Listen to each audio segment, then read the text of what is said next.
Chapitre 1. La vision de l'architecte. Nathan Walsh se tenait devant les baies vitrées de son bureau du centre-ville, regardant le coucher de soleil projeter de longues ombres sur l'horizon, un horizon qu'il avait contribué à façonner. En tant que fondateur et PDG de Vertex Construction, il a transformé l'entreprise d'un petit cabinet d'architectes en l'une des sociétés d'ingénierie structurelle les plus innovantes de la côte ouest. La porte s'ouvrit derrière lui. Sans se retourner, il savait que c'était Trevor Blackfield, son directeur financier, et la seule personne qui entrerait sans frapper. « Vous travaillez tard » a déclaré Trevor. « Quelque chose ne va pas » répondit Nathan en se tournant enfin.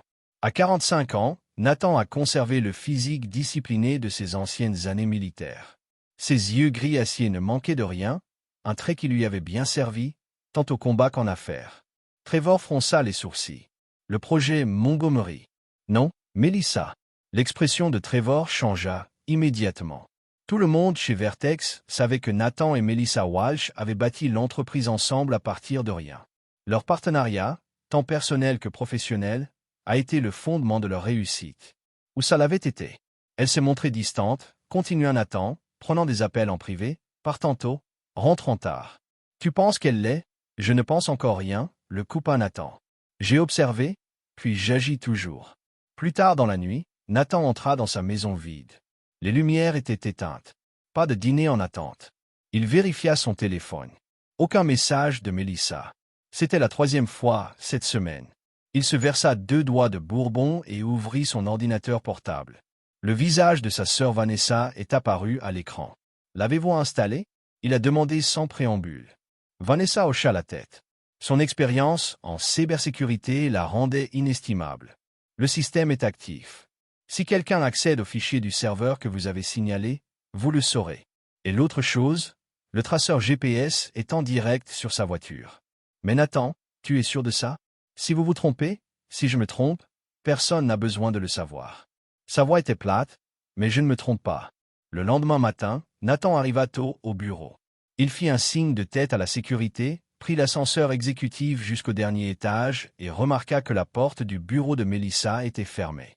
Inhabituel à 7 heures du matin. Au passage, il entendit des voix. L'une était celle de Melissa. L'autre était un homme, inconnu. Au lieu de l'interrompre, Nathan a continué vers son bureau et a affiché le flux de sécurité sur son ordinateur. Les caméras montraient Melissa assise près d'un homme que Nathan reconnut comme étant Preston Reynolds, un investisseur en capital risque qui tournait autour de Vertex depuis des mois, soi-disant intéressé à investir. Nathan a zoomé sur leur langage corporel, leurs expressions. La main de Melissa reposait nonchalamment sur le bras de Preston. Preston se pencha vers elle, parlant intensément. Le visage de Nathan resta impassible alors qu'il passait aux journaux de sécurité. Melissa était au bureau jusqu'à minuit. Preston aussi. Ils avaient accédé au serveur à 23h32. Plus précisément, des fichiers contenant la liste des clients et les projections financières de Vertex. Ce soir-là, l'alerte du programme de suivi de Vanessa a sonné son téléphone. La voiture de Melissa était garée au Madison Hotel du centre-ville. Nathan s'y rendit en voiture, se gara de l'autre côté de la rue et attendit. À 22h17, Melissa a émergé avec Preston, son bras autour de sa taille. Ils s'embrassèrent avant de monter dans des voitures séparées. Nathan n'a rien dit lorsque Melissa est arrivée à la maison à 23h30, affirmant qu'elle avait travaillé tard. Il hocha simplement la tête, l'embrassa sur la joue et se remit à revoir les plans comme si rien n'avait changé. Mais tout l'était. Chapitre 2. Fondation fissurée. La semaine suivante se passa avec une précision méthodique alors que Nathan rassemblait des renseignements. Tout en conservant une apparence extérieure normale, il a documenté chaque réunion entre Melissa et Preston, chaque dossier auquel ils ont accédé, chaque rendez-vous tard dans la nuit. « Vous êtes sûr de cette approche » demanda Trevor alors qu'ils partageaient un verre dans un bar loin de leurs repères habituels. « Quand j'étais dans les forces spéciales, nous avions un dicton, » répondit Nathan. « La plus grande faiblesse de l'ennemi est de croire qu'il gagne. » Trevor avait l'air mal à l'aise. « Melissa n'est pas l'ennemi, Nathan. » Les yeux gris de Nathan se durcirent. « Quiconque me trahit devient un ennemi. Vous devriez vous en souvenir. » Le commentaire resta entre eux. Ni une menace ni un simple constat, juste un fait. Nathan repensa à la façon dont il avait rencontré Melissa il y a 12 ans. Il venait de quitter l'armée, hanté par des missions dont il ne pouvait pas discuter et déterminé à construire quelque chose de durable. Melissa était une responsable marketing brillante, motivée et qui voyait le potentiel de ces innovations architecturales. Ensemble, ils avaient tout hypothéqué, travaillé 18 heures par jour, sacrifié le fait d'avoir des enfants pour tout investir dans Vertex, du moins c'est ce qu'ils pensaient. Une semaine plus tard, Nathan a intercepté un email de Preston à Melissa, envoyé sur son compte personnel, mais ouvert négligemment sur son ordinateur de travail. Les membres du conseil d'administration sont à bord. Gordon et Phillips voteront avec nous. Cela fait 4 contre 3 en notre faveur. Après l'Assemblée générale de vendredi, nous pourrons annoncer la restructuration et nous ne saurons pas ce qui l'a frappé. Nathan a transféré l'email vers son serveur privé, puis l'a supprimé de l'ordinateur de Melissa. Cette nuit-là, il a travaillé tard pour réviser les statuts de l'entreprise et les conventions d'actionnaires qu'il avait rédigées des années auparavant. Le lendemain, Nathan a rencontré Abigail Foster, son avocate personnelle. « Ils ne peuvent pas simplement vous rejeter », a déclaré Abigail après avoir examiné les documents. « Les actions de vos fondateurs comportent des clauses de protection. Ils ne peuvent s'ils convaincre le conseil d'administration que je suis un handicap », a répondu Nathan. Et sur la base des présentations qu'ils ont préparées, c'est exactement ce qu'ils envisagent de faire. C'est la guerre, corrigea Nathan. Et ils ont tiré le premier coup. Ce soir-là, Nathan a rencontré Vanessa dans un petit café, a-t-elle dit en glissant une clé USB sur la table. 3 sociétés qu'il a acquises au cours des 5 dernières années ont été vidées et vendues pour des pièces détachées. L'expression de Nathan n'a pas changé, mais sa main s'est serrée autour de sa tasse de café. Lorsque samedi matin, le lendemain de la réunion du conseil d'administration plus tard dans la nuit, Nathan s'est assis seul dans son bureau à domicile, regardant une photo de lui et de Melissa le jour où ils ont signé le bail de leur premier bureau. Son sourire, autrefois rayonnant de rêves partagés, semblait maintenant faux. Vendredi à midi, Nathan a appelé Trevor. Il est temps d'activer le protocole Oméga. La voix de Trevor était hésitante. Une fois que nous avons fait cela, j'en ai été certain depuis le moment où elle m'a menti pour la première fois. Nathan est entré seul dans la salle de réunion. Alliés, Winters et Rodriguez, neutres, et seuls Davis et Thompson, toujours fidèles à Nathan, étaient assis ensemble au bout de la table, ne faisant même plus semblant de voir Nathan. Nathan Preston souriait avec un charme d'entraînement. Il s'agit simplement d'un examen financier de routine. Vraiment ? Demanda Nathan, sa voix calme alors qu'il prenait place. Alors pourquoi as-tu préparé ça ? C'est exactement pourquoi cette entreprise a besoin d'un nouveau leadership. Perspective intéressante, a déclaré Nathan.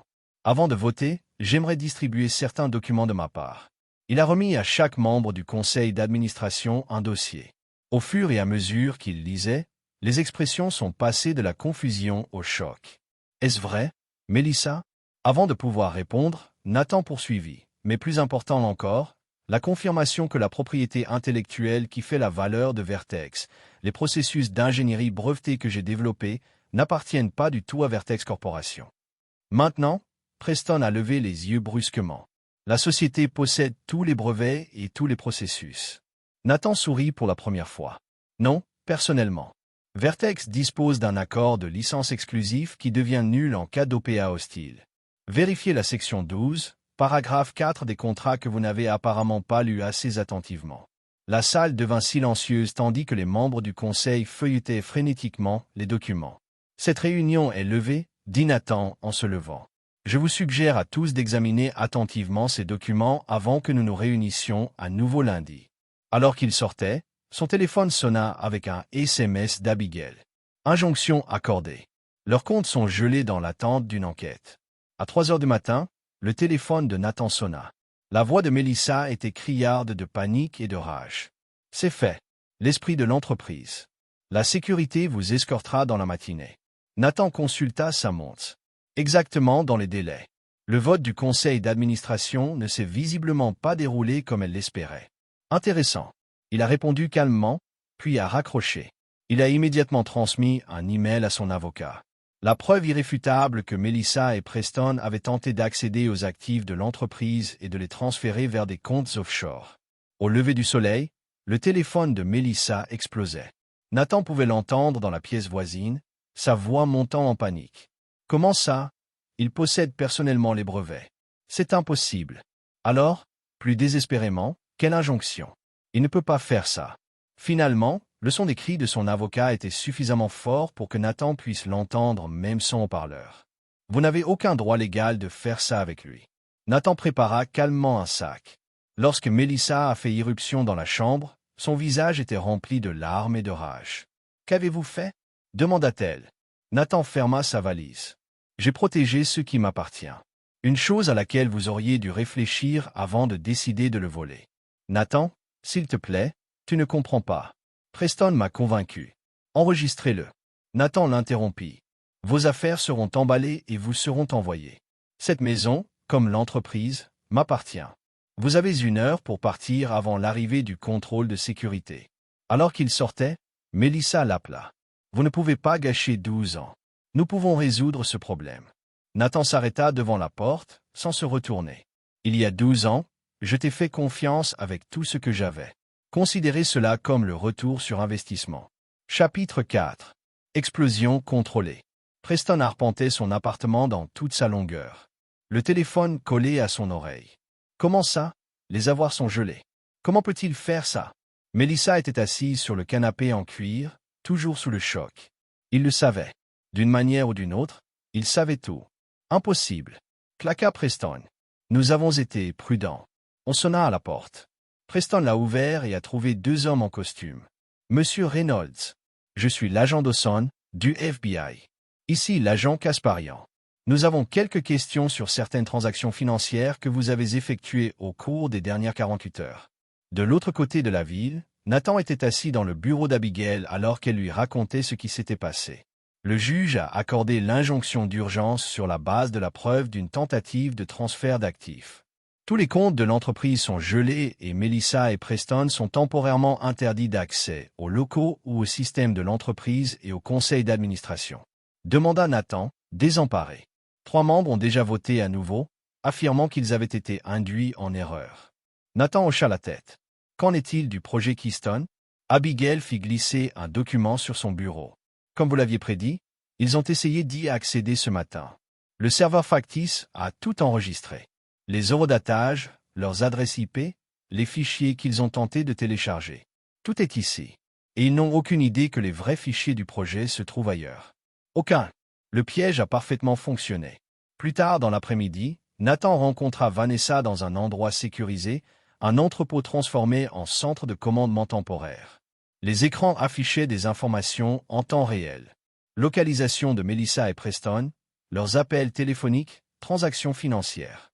Le malware que nous avons implanté lorsqu'ils ont accédé au serveur factice nous a donné un accès complet à leurs appareils. Expliquait Vanessa. Chaque communication, chaque plan. Montre-moi, dit Nathan. Les écrans affichaient des messages textes entre Melissa et Preston. Preston, nous devons contrôler les dégâts maintenant. Melissa, je ne comprends pas comment il le savait. Nous étions si prudents. Preston, oublie comment il le savait. Concentrez-vous sur ce que nous ferons ensuite. Les investisseurs de Dubaï deviennent nerveux. Melissa, investisseur de Dubaï, vous avez dit qu'il venait de Toronto. Preston, pas maintenant. Melissa, nous devons récupérer ce que nous pouvons. L'expression de Nathan resta neutre, mais la satisfaction brillait dans ses yeux. Ils s'en prennent déjà l'un à l'autre. Bien. Le lendemain matin, Nathan arriva au siège de Vertex, flanqué d'eux. La sécurité. Les employés l'ont regardé dans un silence stupéfait alors qu'il entrait dans le bureau de Melissa et commençait à retirer systématiquement les objets et à les placer dans des boîtes. Bradford Dixon, chef des opérations, s'est approché avec prudence. « Nathan, que se passe-t-il? Il y a des rumeurs. Melissa et Preston Reynolds ont tenté de prendre le contrôle de l'entreprise par des moyens illégaux. » Déclara catégoriquement Nathan. « Ils ont échoué. Je reste PDG. Des questions? » Bradford hésita. « Non, monsieur. »« Bien. Convoquez une réunion à tous à 14 heures. Je m'adresserai alors à l'entreprise. » À 14 heures brusquement, Nathan se tenait devant les employés rassemblés. Son attitude était calme et autoritaire. « Certains d'entre vous ont entendu des rumeurs. Voici les faits. Melissa Walsh et Preston Reynolds ont conspiré pour prendre illégalement le contrôle de Vertex. Ils ont échoué. Les affaires continuent comme d'habitude. » Il fit une pause, examinant la pièce. Il y aura cependant des changements. Avec effet immédiat, Trevor Blackfield est promu COO. Vanessa Walsh nous rejoint en tant que nouvelle responsable de la sécurité. Toute personne mal à l'aise avec ces changements est libre de démissionner. Ceux qui resteront seront récompensés pour leur fidélité. Plus tard dans la soirée, Nathan s'est assis seul dans ce qui avait été le bureau de Melissa, désormais dépourvu de sa présence. Son téléphone sonna avec un SMS de Trevor. Première phase terminée. Dommages collatéraux minimes, répondit Nathan. Commencez la phase 2. Chapitre 5. Effondrement structurel. Preston ferma brusquement son ordinateur portable. Tous les clients que j'ai contactés ont refusé de se rencontrer. C'est comme s'ils étaient tous prévenus. Melissa arpentait la chambre d'hôtel qui était devenue leur résidence temporaire. Mes cartes de crédit sont au maximum et la banque ne prolongera pas ma marge de crédit. Nathan est derrière tout ça. Je sais cela. Vous ne savez rien. Claqua Preston. Vous m'avez dit qu'il était inconscient, concentré uniquement sur ses projets. Vous avez dit qu'il n'avait jamais prêté attention au côté commercial. Il ne l'a pas fait. Du moins je le pensais. Le téléphone de Melissa sonna. Sa sœur Bretagne. Répondit-elle avec empressement, désespérée d'avoir un allié. Brit, Dieu merci. Écoute, j'en ai besoin. Mais la voix de Britney était froide. Je viens de recevoir la visite d'agents fédéraux. Melissa, ils m'ont montré des emails dans lesquels vous parliez de l'utilisation de mon nom et de mon numéro de sécurité sociale pour ouvrir des comptes offshore. Dis-moi que ce n'est pas vrai. Brit, je peux t'expliquer. Nathan l'a déjà expliqué. Il m'a tout montré. Comment as-tu pu lui faire ça? Pour moi, ne m'appelle plus. La ligne est tombée en panne. Pendant ce temps, Nathan était assis dans une salle privée du Greystone Club exclusif avec 4 des plus gros clients de Vertex. L'ambiance était tendue, mais respectueuse. Messieurs, commença Nathan. Je vous ai appelé ici parce que vous méritez de connaître la vérité sur la tentative de coup d'État à Vertex. Il a distribué des dossiers contenant des preuves soigneusement sélectionnées, des courriels, des projections financières, des détails sur l'histoire de Preston en matière de notation d'entreprise. Comme vous pouvez le constater, s'ils avaient réussi, tous les projets en cours auraient été compromis. Vos conceptions confidentielles, votre propriété intellectuelle, tout aurait été vulnérable. Harold MSON, leur plus ancien client, a levé les yeux des documents. Et maintenant, nous continuons comme prévu avec des mesures de sécurité supplémentaires que j'ai personnellement mises en œuvre. La tour Montgomery sera achevée dans les délais. Le projet de Singapour débute le mois prochain comme prévu. À la fin de la réunion, les 4 clients s'étaient non seulement engagés à rester chez Vertex, mais avaient également accepté de prolonger leur contrat. Cette nuit-là, Melissa a reçu un appel de son avocat. C'est pire que ce que nous pensions, a-t-il déclaré sans préambule. Nathan a déposé une plainte contre Rico, vous désignant ainsi que Preston comme défendeur. Les preuves? Il fit une pause. Melissa, pensais-tu vraiment que tu pouvais transférer les fonds de l'entreprise via ces sociétés écrans sans laisser de traces? De quelles sociétés écrans? De quoi parlez-vous? Celle à votre nom. La documentation est abondante.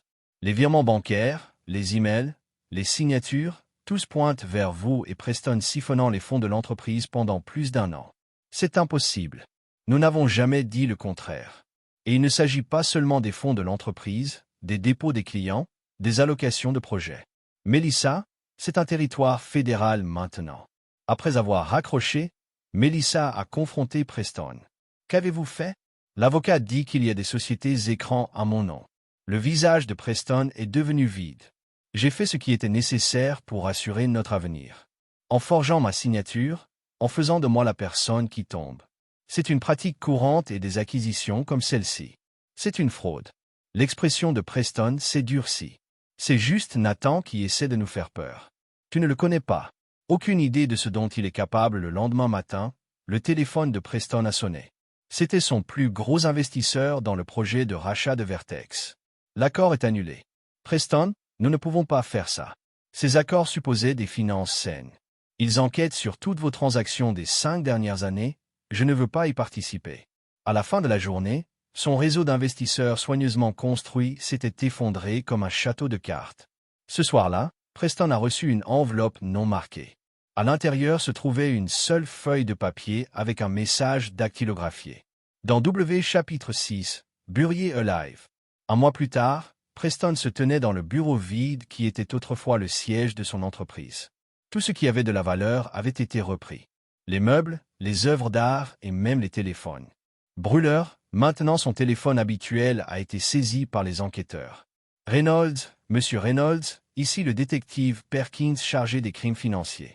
Nous aimerions que vous veniez pour un interrogatoire supplémentaire. Après avoir raccroché, Preston a appelé Melissa. Nous devons accélérer nos plans. La voix de Melissa était creuse. Mes comptes sont gelés. Nous avons encore l'effet de levier sur Nathan. Les informations sur son dossier militaire. Nous ne pouvons pas utiliser cela. C'est une information classifiée. C'est notre seule carte à jouer. Appelez-le s'il ne recule pas. Melissa a hésité. Tout le monde répond à la bonne menace. Plus tard dans la journée, Melissa a rencontré Nathan dans un parc public. Composé, maîtrisé, illisible. Merci de m'avoir rencontré. Comment s'appelle-t-elle? Vous avez 5 minutes, répondit-il, sans vous asseoir. Preston voulait vous menacer avec des informations sur votre passé militaire. Je lui ai dit que ça ne marcherait pas, mais l'expression de Nathan n'a pas changé. C'est pour ça que vous avez convoqué cette réunion, et pour demander, n'est-ce pas suffisant, Nathan? Vous et Preston ferez face les conséquences de tes actes. J'ai commis une erreur. Les gens font des erreurs. Une erreur, c'est d'oublier un anniversaire. Ce que tu as fait est une trahison calculée pendant des mois. Les yeux de Melissa se sont remplis de larmes. Je t'aime toujours, Nathan, pour la première fois. Vous aimez ce que j'ai fourni. Statut, richesse, sécurité. Mais tu ne m'as jamais aimé. Si tu l'avais fait, rien de tout cela ne serait arrivé. Alors qu'il se tournait pour partir, Melissa lui attrapa le bras. S'il te plaît, Nathan, je ferai n'importe quoi. Dis-moi ce que tu veux. Nathan baissa les yeux sur sa main jusqu'à ce qu'elle la retire. Ce que je veux n'est pas quelque chose que tu peux donner. C'est quelque chose que je prendrai. Systématiquement jusqu'à ce qu'il ne reste plus rien. Il s'éloigna, laissant Melissa seule sur le banc du parc. Le poids de ses mots s'installant autour d'elle comme du béton. Cette nuit-là, Preston reçut une autre enveloppe non marquée. Celle-ci contenait des photos. Preston rencontrait des criminels connus 2 ans plus tôt. Preston entra dans l'hôtel avec Melissa. Preston accédait à des fichiers restreints sur le serveur Vertex. Une note était jointe. Le FBI reçoit des copies demain, sauf si vous êtes sur le vol de 6 heures du matin. À Buenos Aires. Seul, dans W. Quand Melissa est arrivée à l'appartement de Preston le lendemain matin, elle l'a trouvé vide, à l'exception d'un message envoyé à la hâte. Nous allons vous envoyer en toute sécurité. Récompense reconnue. Les conceptions structurelles innovantes de Nathan, auparavant éclipsées par le rôle marketing plus visible de Melissa, avaient emménagé dans une nouvelle maison, une structure moderne et minimaliste qu'il avait conçue lui-même. Toutes les lignes épurées et les points de vue stratégiques, une manifestation physique de son état mental, étaient devenus son entourage, les seules personnes en qui il avait entièrement confiance. Les 3 étaient assis sur sa terrasse surplombant la ville, a rapporté Trevor. Et la situation juridique, Vanessa a consulté sa tablette. La procédure d'extradition est en cours mais compliquée. Melissa a accepté de témoigner contre lui en échange d'une réduction de peine, a déclaré catégoriquement. Trevor et Vanessa échangent des regards avec prudence. Le procureur dit que son témoignage est crucial pour l'affaire plus large contre le réseau de Preston. Lui or. Les comptes, les menaces envers les anciens employés, tout. Cela signifierait révéler comment nous avons obtenu certaines de ces informations. Vanessa a souligné des méthodes qui n'étaient pas exactement conformes aux règles. Puis trouver un autre moyen, a déclaré Nathan, qui avait vécu avec eux pendant les étés et les vacances. Nathan a hésité puis a déverrouillé le portail. Andrew se tenait maladroitement dans le salon. « Qu'est-ce que tu veux ?» Andrew a demandé, serveur utilisant ses informations d'identification après son interdiction. Comme transmettre des documents confidentiels sur des projets en cours. La couleur du visage d'Andrew. « Comment saviez-vous que vous l'aidiez ?»« Je sais tout, Andrew. Les eurodatages, les adresses IP, vos empreintes digitales sont partout. » Elle a dit qu'elle avait juste besoin de quelques fichiers sur lesquels elle travaillait. Elle a menti comme elle m'a menti. Vérifiez votre élève, votre demande de bourse a été annulée. Votre demande de logement sur le campus pour le prochain semestre a été refusée. Cette bourse était basée sur le mérite. La fondation qui la finance est présidée par Harold Mson, le plus gros client de Vertex. Quand il a appris votre implication dans l'espionnage industriel qui a failli détruire l'entreprise de son architecte préféré, il a pris sa propre décision en colère. Répondit sa voix, trahissant finalement de l'émotion, pas de la tristesse, mais une froide déception. Rappelez-vous que la prochaine fois que quelqu'un vous demande de trahir vos principes de loyauté familiale, il se dirigea vers la porte et l'ouvrit. Après le départ d'Andrew, Nathan se servit un bourbon et regarda les lumières de la ville. Il savait que ses actions envers Andrew étaient dures, peut-être même cruelles, mais il avait appris depuis longtemps que la trahison avait des conséquences. Sur la scène des International Architecture and Engineering Awards, en acceptant le prix de l'innovation et de la conception structurelle pour la tour de Singapour, un projet qui avait failli être déraillé par Melissa et Preston Shem. Ce prix appartient à toute l'équipe de Vertex, a-t-il déclaré dans son discours de remerciement. Après la cérémonie, Nathan a été approché par Sophia Davis, une brillante architecte dont il admirait depuis longtemps le travail. « Félicitations », a-t-elle déclaré. « La tour de Singapour est révolutionnaire. Merci. Votre centre alpin a été cambriolé l'année dernière. Il aurait dû gagner. » Sophie sourit. « Politique. Toujours de la politique. Rejoignez-moi pour boire un verre. » proposa Nathan. Plus tard, au bar de l'hôtel, leur discussion professionnelle a évolué vers quelque chose de plus personnel. « Tout le monde parle de ton retour, » dit Sophia. « Renaître de ses cendres après ce que votre femme a fait. » Ex-femme. Nathan corrigea. « Et je ne suis pas ressuscité de mes cendres. J'ai simplement supprimé ce qui essayait de me brûler. » Sophia l'a étudié. « Tu n'es pas ce à quoi je m'attendais. À quoi vous attendiez-vous? Quelqu'un d'amer, de blessé. Au lieu de cela, tu as l'air quoi? Dangereusement autonome. Comme si vous aviez construit des murs que personne ne peut franchir. » Le téléphone de Nathan sonna avec une alerte. Il vérifia et se leva brusquement. « Je dois y aller. Urgence professionnelle. » Il ne s'agissait pas d'une urgence professionnelle. C'était une alerte personnelle. Melissa avait été aperçue près de chez lui. Quand il est arrivé, elle était assise sur les marches devant son portail. « La sécurité m'a appelé, » dit-il en ne s'approchant pas de trop près. « Vous violez l'ordonnance d'éloignement. » Melissa avait l'air mince, plus âgée.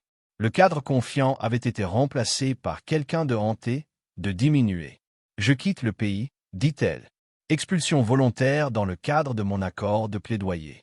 J'avais juste besoin de te voir une dernière fois. Vous m'avez vu. Maintenant, vas-y, Nathan, s'il te plaît. Après tout ce que nous comptions l'un pour l'autre, nous ne comptions rien l'un pour l'autre. La coupe a-t-il. Je pensais que nous l'avions fait. J'ai eu tort. Ce n'est pas vrai. Je t'aimais. J'ai commis une terrible erreur, mais je t'aimais. L'amour sans loyauté n'est qu'une affection commode.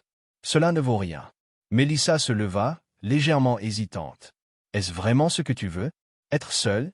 De n'avoir personne dans votre vie qui n'ait pas peur de vous? » Pendant un instant, quelque chose vacilla dans les yeux de Nathan. Pas de doute exactement, mais de conscience. Prise de conscience de ce qu'il était devenu dans sa quête de justice. « Ce que je veux n'a pas d'importance, » dit-il finalement. « C'est ce dont j'ai besoin. Au revoir, Melissa. » Il se tourna et franchit le portail, sans se retourner tandis qu'elle l'appelait une dernière fois. Le lendemain matin, Nathan reçut un colis. À l'intérieur se trouvait une lettre manuscrite de Melissa et une petite boîte en velours contenant son alliance. Il n'a pas lu la lettre. Il l'a simplement brûlée, regardant les pages se courber et noircir jusqu'à ce qu'il ne reste plus que des cendres. La bague qu'il a placée dans un petit coffre-fort avec d'autres rappels, des leçons apprises. La montre de son père s'est arrêtée au moment de sa mort. Une balle qui avait failli le tuer en Afghanistan. Et maintenant, la bague qui avait symbolisé un engagement aussi faux que l'or des faux. Plus tard dans la journée, Nathan a rencontré son équipe de direction pour discuter du plan d'expansion quinquennal de Vertex. Personne n'a mentionné l'expulsion de Melissa, même si tout le monde avait entendu la nouvelle. Après la réunion, Trevor s'est attardé. « J'ai entendu dire que Sophia Davis envisageait notre offre de collaborer sur le projet de Dubaï. » Nathan hocha la tête. « Elle a des conditions. Contrôle créatif principalement. Seriez-vous d'accord si sa vision correspond à nos normes? » Oui. Trevor hésita. « Elle pose également des questions sur vous personnellement. » L'expression de Nathan se ferma comme un coffre-fort. « Ma vie personnelle est séparée du travail. » Est-ce Nathan? Cela fait un an à un moment donné. À un moment donné, rien. Nathan l'interrompit. L'entreprise est florissante. C'est tout ce qui compte. Trevor soupira. Ce n'est pas tout ce qui compte, et vous le savez. Vous avez reconstruit l'entreprise plus forte que jamais. Mais toi, tu deviens une forteresse sans porte. Nathan regardait par la fenêtre les toits de la ville. Les forteresses survivent, Trevor. C'est leur but. Chapitre 9. L'architecte seul. 2 ans après la tentative de rachat, Vertex s'est développé à l'échelle mondiale. Les créations de Nathan ont été reconnues dans le monde entier pour leur innovation et leur durabilité.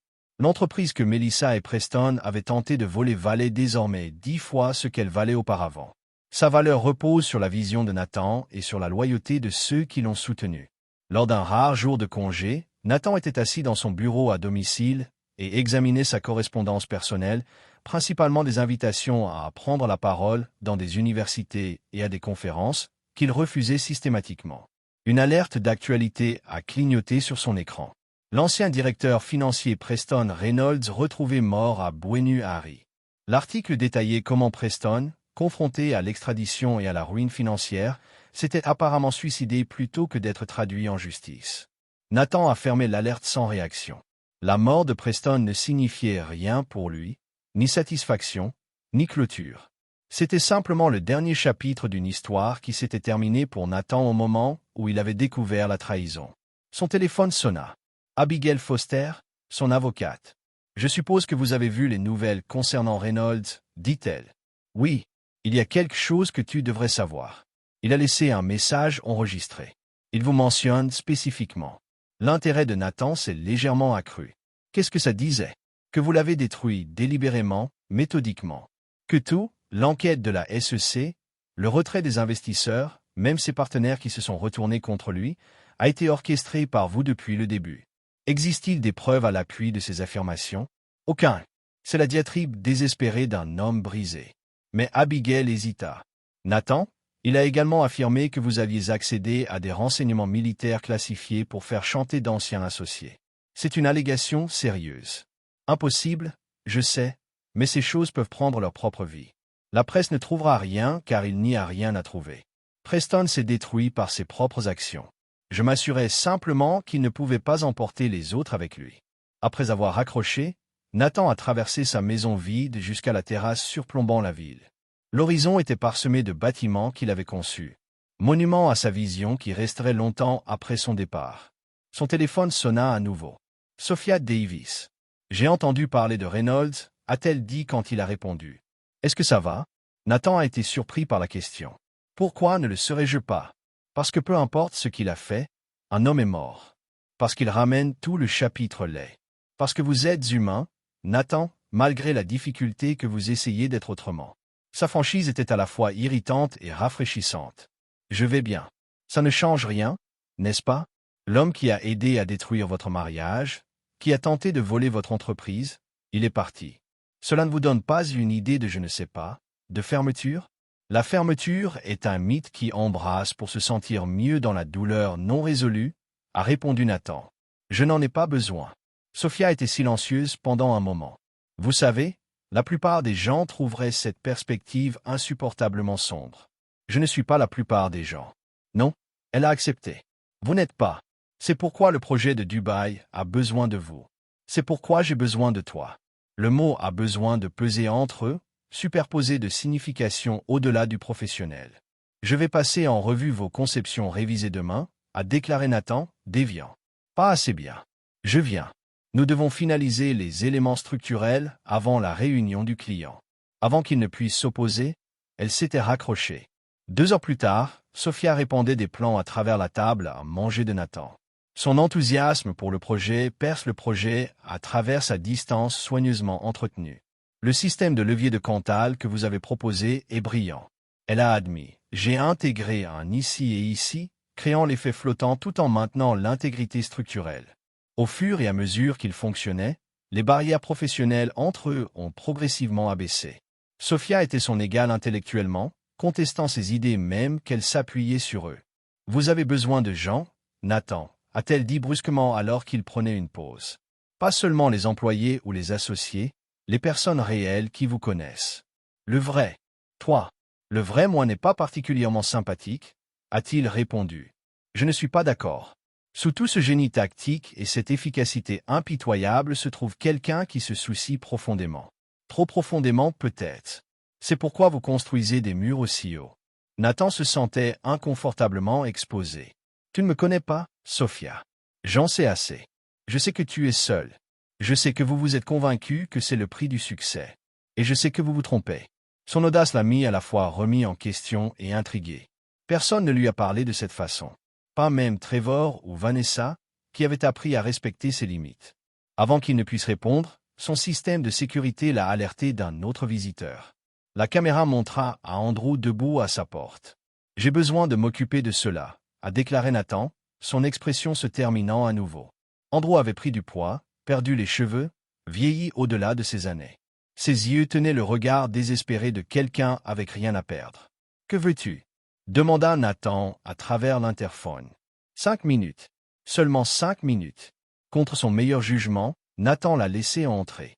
Andrew se tenait maladroitement dans le salon comme il l'avait fait 2 ans plus tôt. « Maman est morte » a-t-il dit sans préambule. L'expression de Nathan n'a pas changé. Lorsque la semaine dernière à Madrid, ils disent des causes naturelles, mais la voix d'Andrew s'est cassée. Elle n'avait plus rien à vivre. « Vous en avez été assuré. Ta mère a fait ses propres choix, répondit froidement Nathan. Toi aussi. Elle essayait de me protéger. Les fichiers auxquels j'ai accédé, elle en avait besoin pour prouver qu'elle n'était pas le cerveau derrière tout cela. Ce Preston l'a manipulé. Et ces fichiers ont-ils prouvé cela? Andrew détourna les yeux. Non, ils ont prouvé qu'elle me mentait aussi. Qu'elle était impliquée depuis le début. Nathan hocha la tête une fois, sans surpression. Pourquoi es-tu ici, Andrew? Parce qu'elle t'a laissé une lettre. Elle m'a fait promettre de le livrer personnellement. Il tendit une enveloppe, sa main tremblant légèrement. Et parce que j'ai besoin de savoir, était-ce réel? Vous êtes-vous déjà soucié de nous? Nathan a pris l'enveloppe, mais ne l'a pas ouverte. Je me souciais. C'est pourquoi la trahison importait. Après le départ d'Andrew, Sophia a émergé de la cuisine où elle s'était discrètement retirée pendant la confrontation. Allez-vous le lire? Nathan baissa les yeux sur l'enveloppe dans ses mains. Non, Nathan. Peu importe ce qu'il dit. Explication, justification, plus de mensonges. Rien ne change rien. Sophia s'est rapprochée. Sa voix douce mais ferme. Cela pourrait ne pas changer le passé, mais cela pourrait changer la façon dont vous avancez. J'ai avancé. L'entreprise est en plein essor. Nos projets sont révolutionnaires. Qu'y a-t-il de plus? La vie, dit simplement Sophia. Connexion, pardon. Pas pour elle, mais pour vous-même. Nathan la regarda pendant un long moment. Puis, délibérément, il a placé la lettre non ouverte dans un tiroir. Certaines choses ne peuvent pas être pardonnées, a-t-il déclaré. Certains ponts une fois brûlés ne peuvent pas être reconstruits. Sophia n'a pas discuté. Au lieu de cela, elle a simplement demandé. Et nous? Est-ce un pont ou un mur? La question était suspendue entre eux, contestant tout ce que Nathan avait construit. Pas seulement son entreprise ou sa réputation, mais la forteresse soigneusement construite autour de son cœur. À ce moment-là, Nathan Walsh se tenait à un carrefour. Continuer seul, sécurisé dans son isolement ou risquer d'abaisser le pont-levis. Il regarda Sophia, puis le tiroir contenant le message final de Melissa. Le passé ne pouvait pas être changé. La confiance, une fois brisée, n'a pas pu être entièrement restaurée. Mais peut-être, juste peut-être, de nouvelles fondations pourraient être construites. Je ne sais pas encore, a-t-il répondu honnêtement. Mais je suis prêt à le découvrir. Sophia hocha la tête, comprenant à la fois ce qu'il a dit et ce qu'il n'a pas fait. Ils sont retournés à leur plan, travaillant côte à côte alors que la nuit tombait au-dessus de la ville. Nathan avait aidé à construire une ligne d'horizon de sa propre conception. Impressionnant mais incomplet, tout comme l'homme lui-même. Dans sa poche, les doigts de Nathan se sont fermés autour de la petite clé du coffre-fort où il a gardé ses rappels, la montre de son père, la balle, la bague de Melissa, les monuments aux leçons apprises par la douleur. Peut-être qu'un jour ce ne seraient que des objets. Leur pouvoir a diminué par le temps et la guérison. Mais pas aujourd'hui.